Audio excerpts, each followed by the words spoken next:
This is a an unnamed podcast. Do we want to name the podcast Oh, yeah. GK Repair Talk? There we go. Perfect.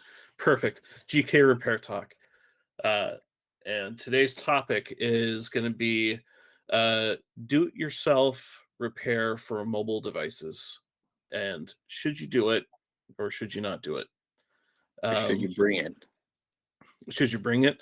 Should you take it to a person? Should you take it to the dude at the mall? Should you take it to an Apple store or a Samsung authorized repair center or Google authorized repair center? Should you do the repair yourself? We're going to talk about that. So some of the talking points that I want to bring up, first of all, is the do-it-yourself programs that are available for the major cell phone manufacturers out there. So I'm going to pick on Apple a lot because their program is like up and running in full force right now. Samsung announced their repair partnership with iFixit. So did Google. When I checked earlier, and today is July 22nd, 2022, Samsung parts were not available on iFixit, but Google parts were, as in actual manufacturer parts. So OEM. But I'll talk a little bit about that, but I do want to start specifically with Apple and their do-it-yourself program. And I will tell you, Brandon, my feeling has changed after doing the research on the program from what it was previously. And you and I have worked together for a long time, so you probably knew what my opinion was prior to us recording this podcast. But after doing some research, my opinion has changed on the Apple program itself. Maybe not in a way that you think. Okay. But first, let's talk about the program itself and how it works. So if you wanted to use an Apple part and get an Apple part from Apple, you have a website that you have to go to. I can't remember what the website's name is, but the website itself doesn't look like an Apple website. When you hit on like the repair guide, it takes to an Apple website. But basically, you have to read the repair manual. Hidden within that manual is going to be a code. You use that code as well as the like serial number or the IMEI for your iPhone, and you'll put that into Apple's system so you can order the parts from them. The parts are not cheap at all. And in addition to that, they recommend that you rent tools to be able to do the repair. So it's $50 to rent the tools. They come in like Pelican cases, and it's like 97 pounds, I guess. It's 97 pounds worth of tools that gets sent to you. So $50 probably doesn't even, I don't, 97 pounds. How do you ship something to and from for $50? So I don't think Apple's actually making any money by renting out these tools. And so when you consider that, it seems like a great value, except that right now the only phones that you can do yourself are iPhone 12 and newer, so the 12s and the 13s. The parts are ridiculously expensive. You add on $50 for the proper tools, and now it's actually costing you more money than if you actually took it to an Apple store to have them do the repair. But you get to do it yourself. But you get to do it yourself. And you get all of the liability that goes with that. Perfect. So in that sense, Apple is a genius, right? We're going to charge people to do this stuff themselves. Why do we even need to have geniuses do this for us? We can have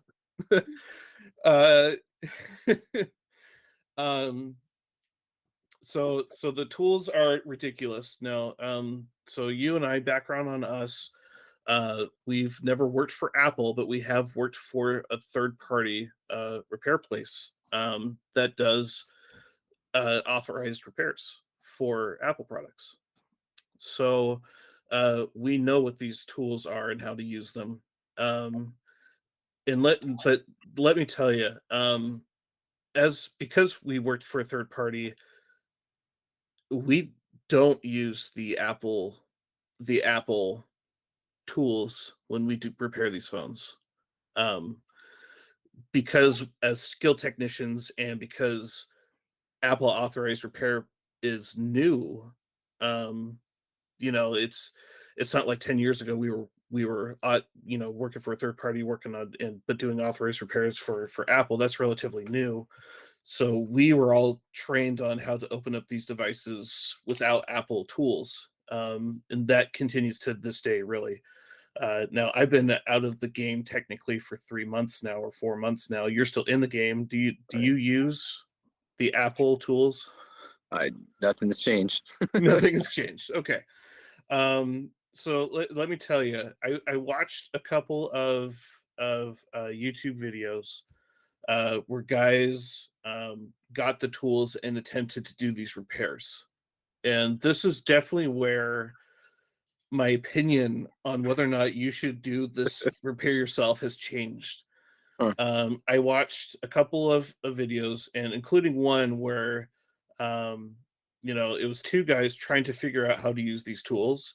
And one of the guys, he like refurbishes and resells Macs for a living. So he's no stranger to Okay. Apple and Apple hardware. But these guys, it took them, I think, 4.5 hours to do an iPhone 12 Pro. 4.5 hours using these tools that they just could not figure out, partially because the Apple directions aren't that great. It's recommending that they use certain tools that weren't included in this $50 rental pack.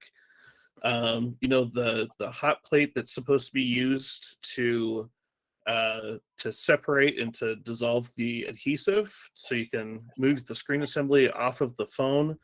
They kept on getting error codes with that machine, and then when they finally got it to work, it had delaminated the screen from the frame. And so when they were lifting up the screen, it was just the glass with the LCD attached. The frame was still in the phone. And it was an absolute nightmare. And so watching these YouTube videos where you have these YouTubers who, some of them are, could be technicians, some others that probably shouldn't be technicians. They were all struggling with these tools. And it was just an absolute nightmare. And one of them brought up an interesting kind of point.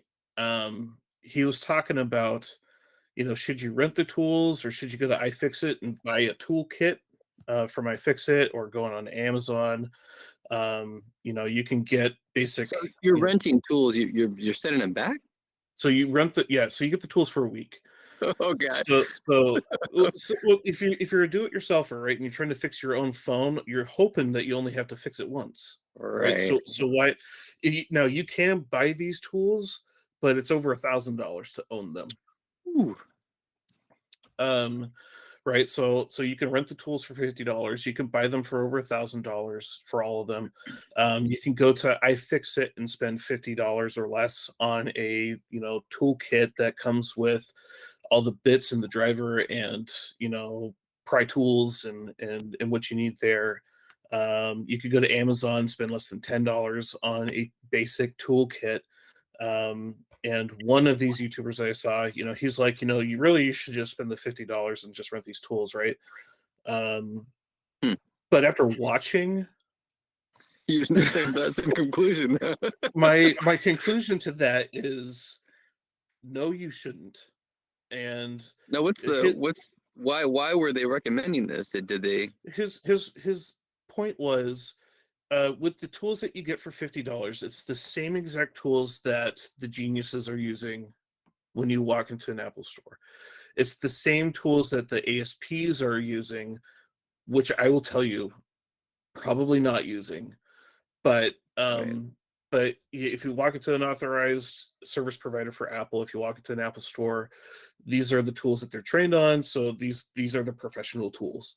Okay. But my conclusion after watching amateurs use professional tools is professional tools do not make you a professional.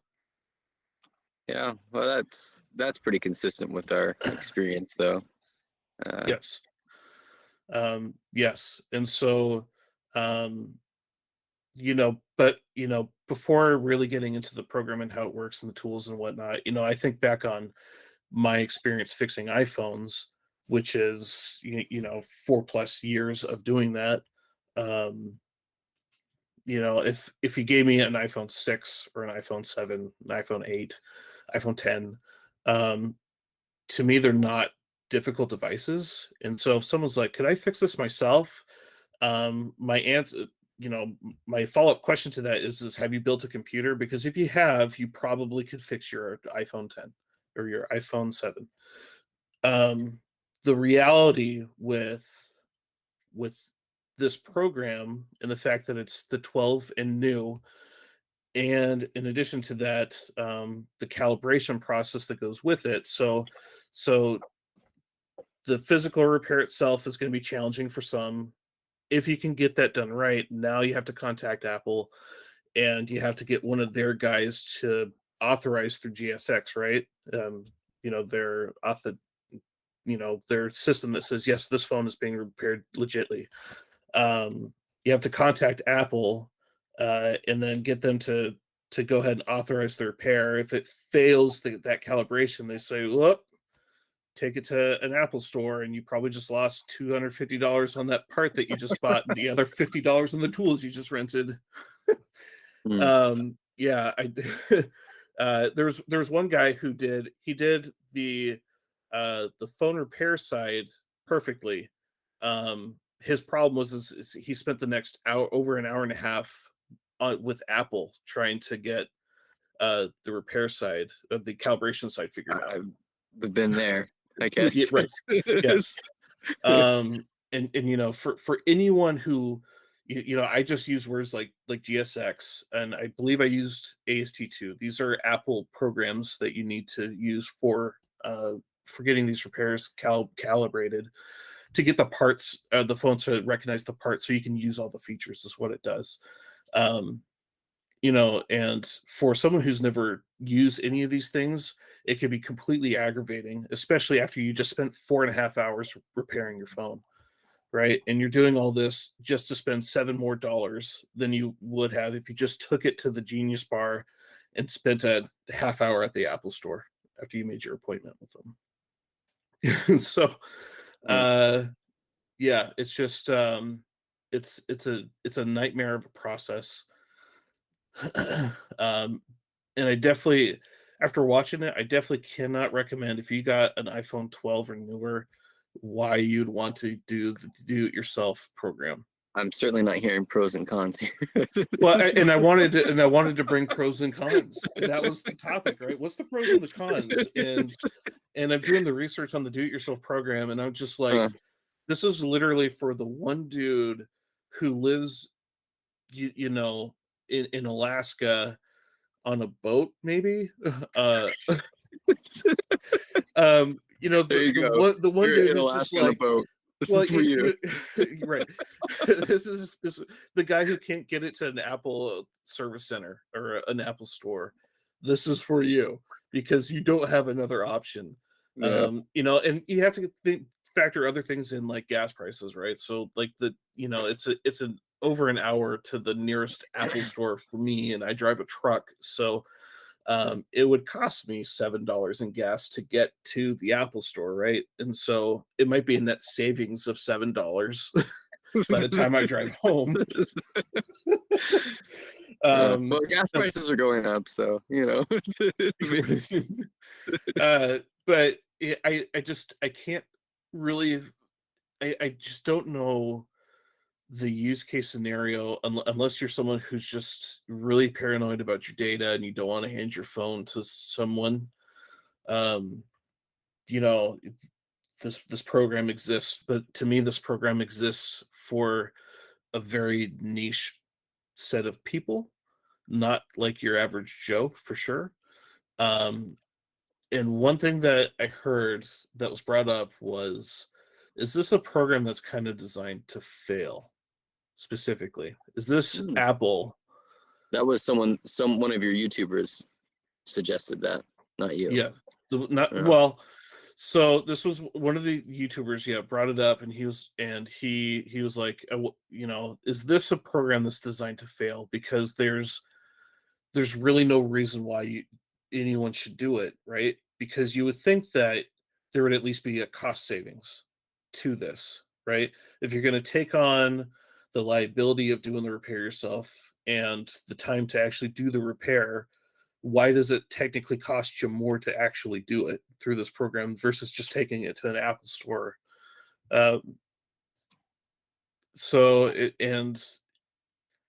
You have that in addition to like the right to repair, conversation as well, which will be a topic for another day. But this program allows Apple kind of the ability to sidestep right to repair, right? Because now they can be like, oh, we're offering repair manuals and parts to whoever wants to buy them. You just got to prove that you're the owner of this device via the serial number of the phone or whatever. But they're just like, look, it's this is us saying that it's a fair market, and we're offering OEM parts and manuals, and here you go, good luck, and they think that that's going to be okay. The problem though is that I specifically see with that is the second half of the repair, not the physical side, but the calibration side of the repair, where you still have to go through AST2 to serialize the OEM parts to this phone, which this is all software, not the hardware. It's all software that's telling you Apple that everything is copacetic and now everything is going to work correctly after that, even though it's Apple OEM stuff that you're actually putting into the phone. And that to me is very anti-consumer, and it's very anti-right to repair argument.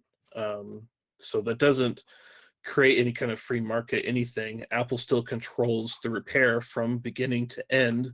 You're just the one that's actually doing the repair instead of one of their technicians. You're not going to make yourself a friend at Apple, John. Right? Well, so if anyone from Apple ever is watching this, stay tuned for what I have to say about Samsung. Okay, well, fair enough. But right to repair will be a topic for another day. But this program is ridiculous. I can't recommend it. And that's not me being a technician. This is just, I if I were just a regular person and I was watching and doing research, after seeing what the nightmare videos that I saw, I would be like, nope, I'm gonna. And maybe that's Apple's plan. They're scaring people away from this program so they get more traffic into their stores.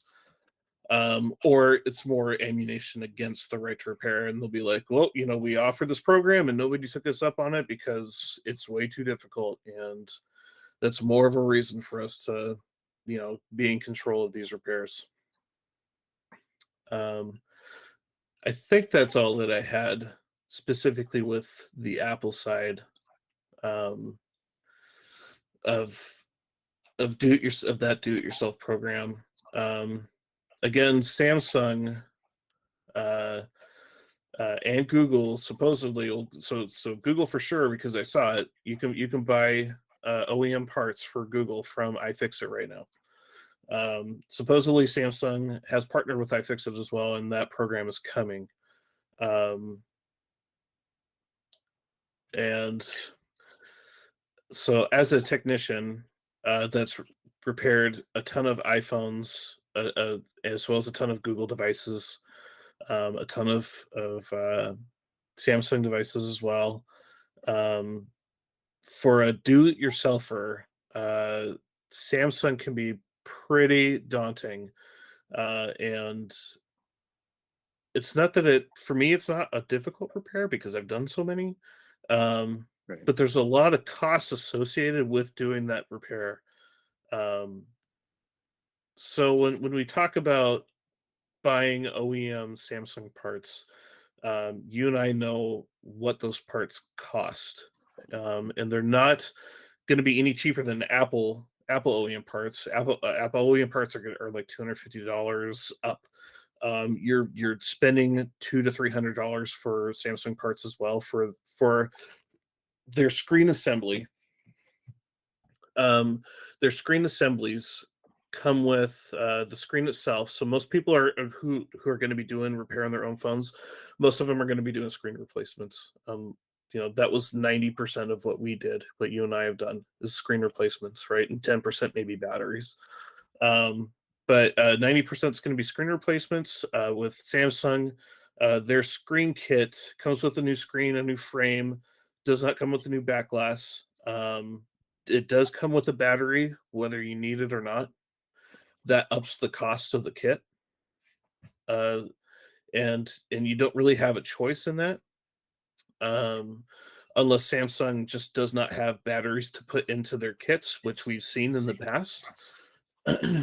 But um, but that adds cost, and so when you talk about $200 to $300 for fixing your Samsung S20 or S21, S22 versus fixing your iPhone 12 Pro or your 13 Pro.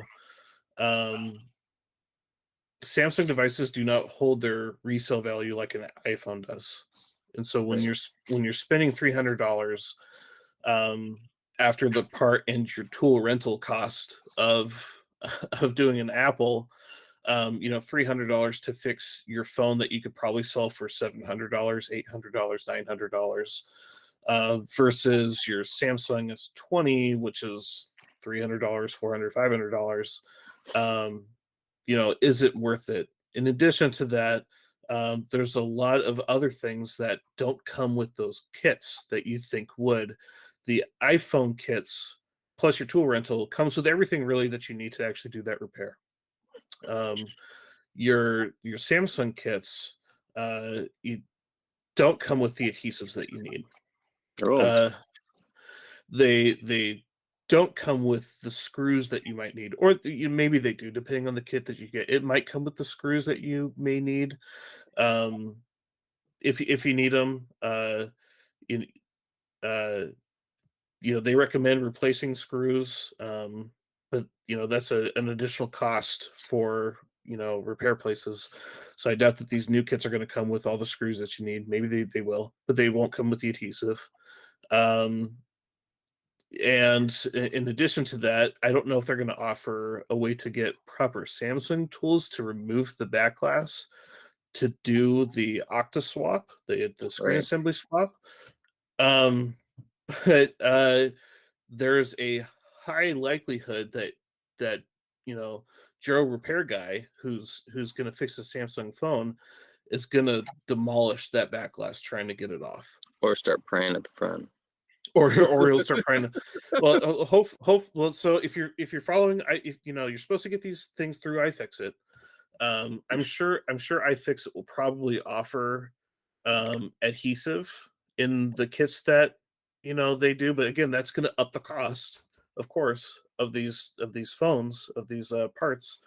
And you'll have the iFixit guide, and the iFixit does a pretty good job with their repair guides. Yeah. And Right. so if you're able to follow directions, but there's a huge difference between watching an iFixit video or going through the guide and seeing how they remove back glass versus actually doing it yourself, because so much of it is feeling the resistance of the glass as it's coming up Right. and knowing when that breaking point is going to be before you Right. freaking demolish it. And so for a lot of people, you have to consider not just the cost of the screen assembly kit itself, but also a replacement back glass. And so, Yeah. if back glasses for Samsung, the OEM back glass on the new flagship phones are expensive. Yeah. They used to be in like the $9 to $15 range. Now they're in like the 45. 40. Mhm. Yeah. And so it's crazy. And so now you're talking, plus you need to invest in the tools to be able to do this too. And so all of a sudden, doing these Samsung repairs, you're spending $350, maybe $400 as a do-it-yourselfer doing this. Well, the 21, some of the newer ones are more of a composite or whatnot. Maybe not quite as big of a risk as like the S20 back glass. Yeah, so they're more durable. Yeah. Yeah. But the cost can go up quite a bit. And again, the Samsung's, their value, and Google too, the values of their phones don't stay up there like an iPhone does. And the phone repair is just really, really expensive. And I'm curious to see what Samsung's program is actually going to look like once I actually see them partner with iFixit and see what the costs are going to be. Because I was always very curious what the true cost of these parts were when I worked for the company that you currently work for, a major third party company, and a Samsung authorized service center. We did and do Samsung, in warranty repairs and whatnot. So we were the people that they send to do these repairs, and the parts costs were just outrageous. So, I again, it's one of those things where I don't know if I could recommend a do-it-yourself person, just Joe Schmo, Joe Repair guy, doing it yourself, because if you're thinking I need to get my S21 fixed or my S22 fixed, and it's going to cost me $300 or $350 to repair it. Well, guess what? You can walk into a U-Break I Fix now, Assurion something repair, Tech Solutions Repair, or whatever it's called, and for the same cost or less, you can have them do it, and they'll get it done in 2 or 3 hours. So Google was the same thing. I saw Google prices, and they were the same pricing that I saw when I was working at my old job. So uh when it comes to your time investment, your tool investment, the part cost, at least if you're looking to do it yourself with OEM parts, don't do it yourself. Put the liability on someone else, because it's cheaper to take it to Apple or to take it to a Google or Samsung authorized service center like Assurion, or Best Buy. It's cheaper for them to do it.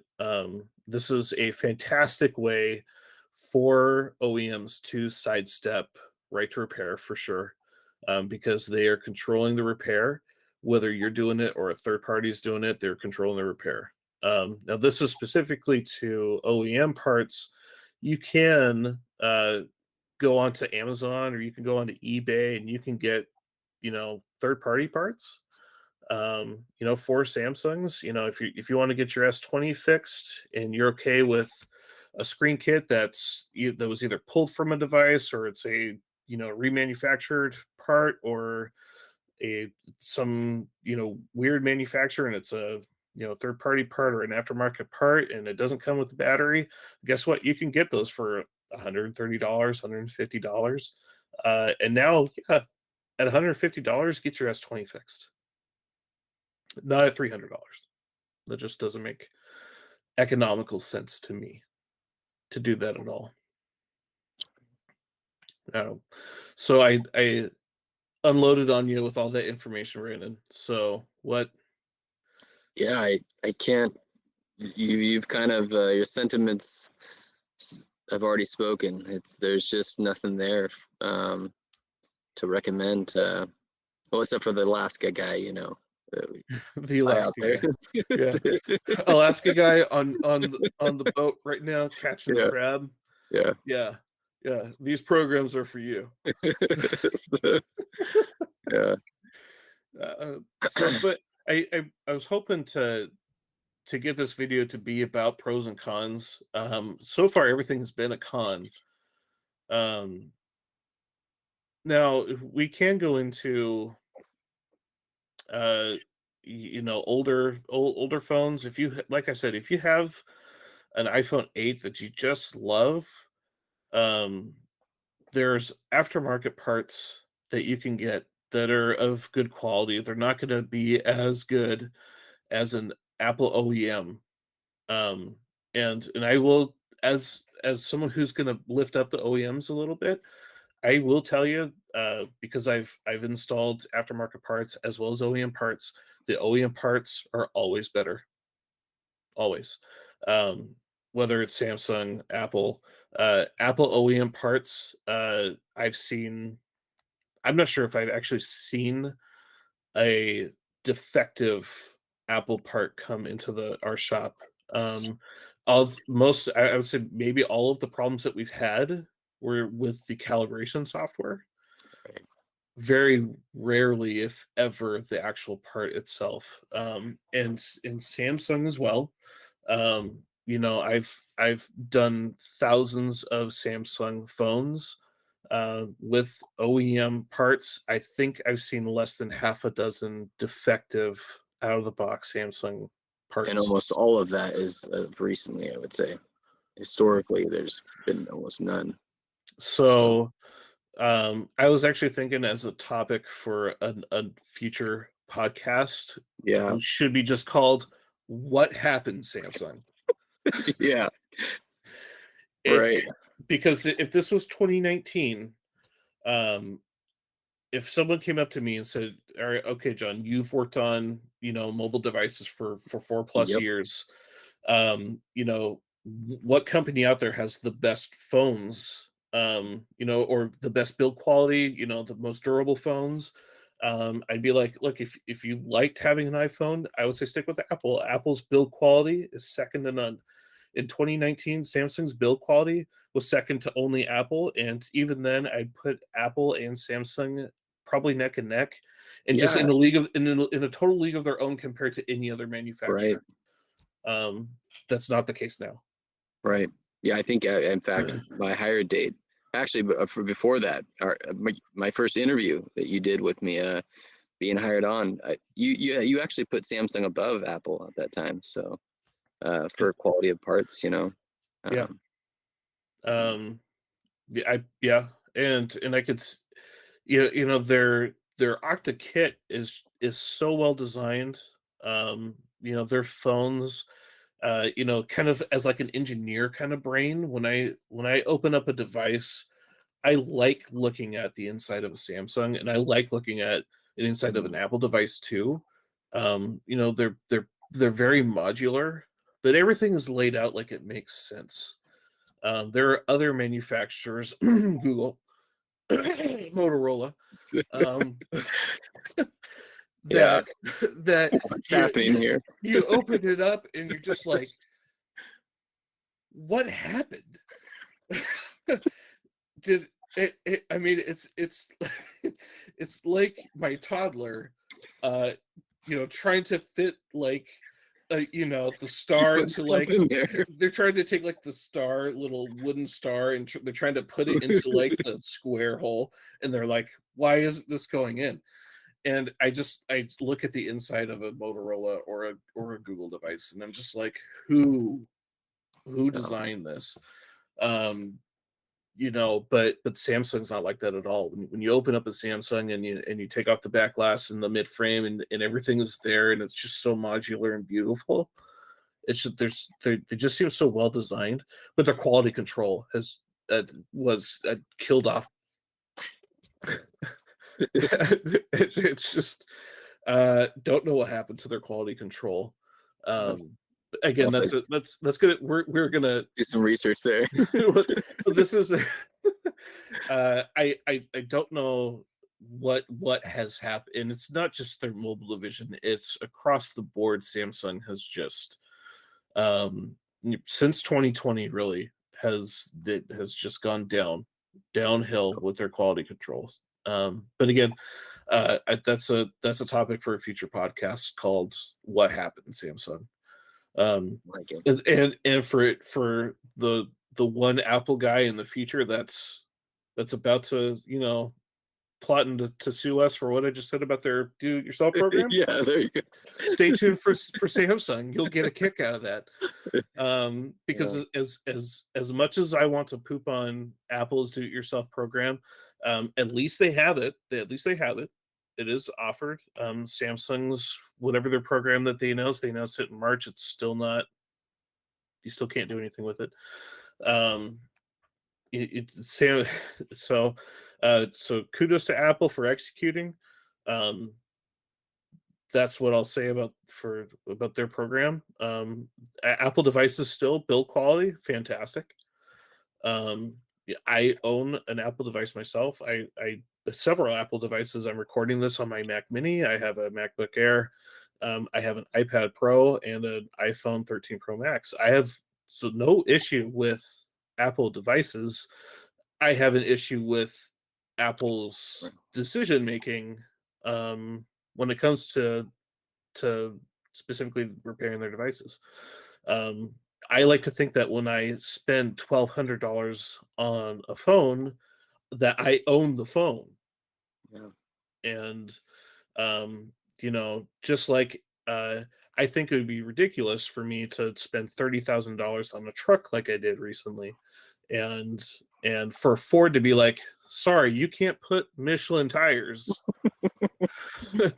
on the truck. We're gonna serialize that. Yeah, so we're gonna serialize that. Your ABS is only going to work if you put Bridgestone tires on your truck. If you put aftermarket Michelin's on there, ABS is not going to work. So, It's a good analogy, actually. right? Or buying a house, but the manufacturer of your house saying, "Sorry, you can't paint your house blue." What do you mean? Or you could only use this person over here to do your roof, right? No, it's different if you're under a leasing program, which Apple basically has in their terms and conditions, right? It's just like, yep, you kind of own the hardware yourself, but we own the software, and guess what? Then they kind of treat it like a leasing program, but $1,200 for a phone. I'm sorry, that's not a lease.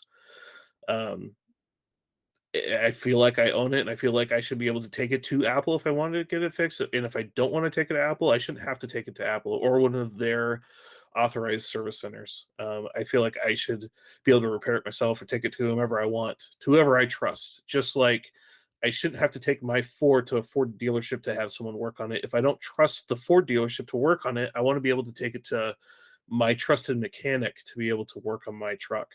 Definitely. So, but again, that's another topic for another day. But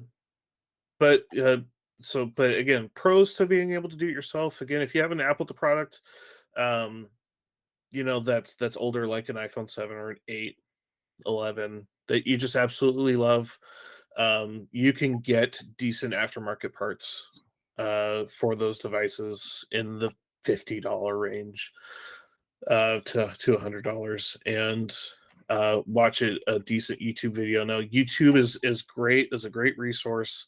iFixit's a great resource. Again, sometimes for certain people, it gives you enough information to be dangerous. But I would say for the most part that those are repairs that anyone who can turn a screwdriver could probably get that repair done. Of course, there are pitfalls with any kind of these repairs. I don't know if I've watched YouTube videos, and some of them will tell you definitely don't use metal tweezers when you're undoing battery connections and whatnot, or connectors. Some of them will stress the fact that no, you should only use plastic, and yes, you should only use plastic when you're disconnecting a battery. Or really, you shouldn't use any metal implement when you're disconnecting flexes and whatnot on the inside of a phone. But there's plenty of good resources online to be able to get these repairs done. Um, so for do-it-yourself, I would say if you're okay with going aftermarket, that's the way to go if you're going to do uh, the repair yourself. I wouldn't recommend any of the OEM programs. I just Right. so So I think that pretty much sums it up. OEM yeah, programs are, as they are, as you put it, just a big con. So it's a big con. It's a yeah. I mean, is it? It's certainly especially because it's I've knocked Apple for doing the serializing. This is something that Samsung's doing too. This is something and across all repair spectrums right now. We're starting to see it in cars. We're starting to tractors, John Deere, McDonald's and their ice cream machines and whatnot. Using proprietary software for certain people to be able to come and do these repairs as opposed to anybody being able to do these repairs. We're starting to see this, and I'm not going to specifically Apple. I mean, I've pooped on Apple a lot, but it's not just Apple that's doing these kinds of things. But it's we need to keep our eye on the target here for right to repair. This is not the answer to right to repair. This being able to control the market. They're still controlling the repair. They're still controlling the parts that you can get. Free market means aftermarket parts. And serializing parts is not allowing any kind of aftermarket market at all. So um, yeah, that's basically what I got. So Brandon, is there anything that you wanted to add? We never even talked about actually doing these repairs ourselves as people who have done them. right. So yeah, I mean, I I won't sum up all that you've gone over.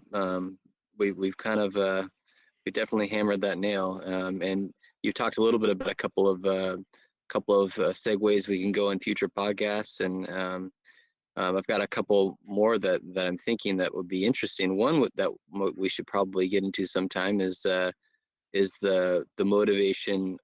I'm curious about iFixit and these other, and iFixit, and then other types of players in this game, the vendors.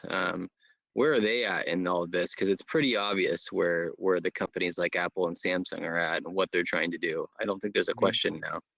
But where does iFixit come in at this? They should be a pro right to repair kind of businessy thing, and the move they're making here doesn't put a good feeling in my stomach.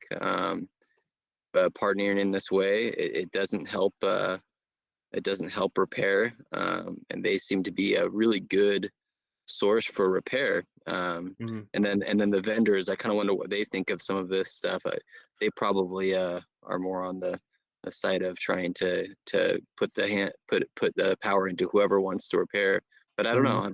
I think that's an interesting topic for future. So, well, iFixit specifically has been very pro right to repair, but Right. you're right. So the This move doesn't seem that to way here. right. So, well, unless they are also going to offer aftermarket parts as a solution, right? So Right. if they're like, you can come to us and you can get OEM or you can get aftermarket, that is very right to repair, right? You can choose which one you want to do. And that would be another topic to look into. We've only touched the surface, of course, on repairing using aftermarkets, and I think that's something we should dive into more in the future, because that's definitely doable. And in fact, you've talked about some of the high quality aftermarkets and what those costs are, but there's actually low quality aftermarkets that are becoming more popular. I don't know, we've discussed it, you and me, in the past, but shops are starting to, we already know the malls are doing this, but shops are kind of leaning in that direction as an offer to offer really cheap repairs. And one circumstance where a layman might do this is if they're trading their phone in or something. There's some really cheap ways to get a super cheap repair done on your own if you're just looking to trade it in. Yeah. So yeah, there's all sorts of different options, but That is a great follow-up to this podcast at some point, would be to follow up on the aftermarket world, Yep. right? And the pros and cons to the aftermarket world, right? You could go Yep. and you could buy an $18 iPhone 7 screen, Yep. and it's probably going to behave like a $18 iPhone screen. But and we've seen that. We've seen the effects of going super cheap. We've also seen the effects of getting really, really good quality aftermarket. Right. Specifically on things like the iPhone 7s and 8s and 10s, through the vendor that we used. So shout out to Mobile Centrics. But um, they offer really high quality screens that most people can't tell a difference between an OEM and the aftermarket. Um, the issue with the aftermarket market right now is it going to disappear? Because with the 12s and the 13s, if you wanted to use an aftermarket screen, you are having to actually desolder chips from your OEM assembly and then resoldering them on to trick your phone to thinking it's an OEM part that you just installed. And at that point, who's going to do that? What's the cost of that going to be? And so, um, but yeah, follow up for sure on the pros and cons of the aftermarket parts world would be a really, really interesting topic that probably not a lot of people are talking about. Mm. So, any other things that you're thinking? That's the gist of it. I think we covered for this topic. We'll Okay, have to save the rest for the next podcast. for the next one. All right. Well, then we can end it here. So, thank you to anyone who ever stumbles on this podcast in the future. So, to both of you, The Alaska guy. yeah, the Alaska Thank you, guy, Alaska guy. the Alaska guy who's just like, thanks. Totally did your recommendation. It worked. Yeah, you're welcome. Yeah. So to both people who listen to this, probably my mom and my wife, who listen to this at any point. But yeah, hopefully this will become a thing. And yeah, there's definitely a lot of repair topics that we can talk about. So all Awesome. right, cool.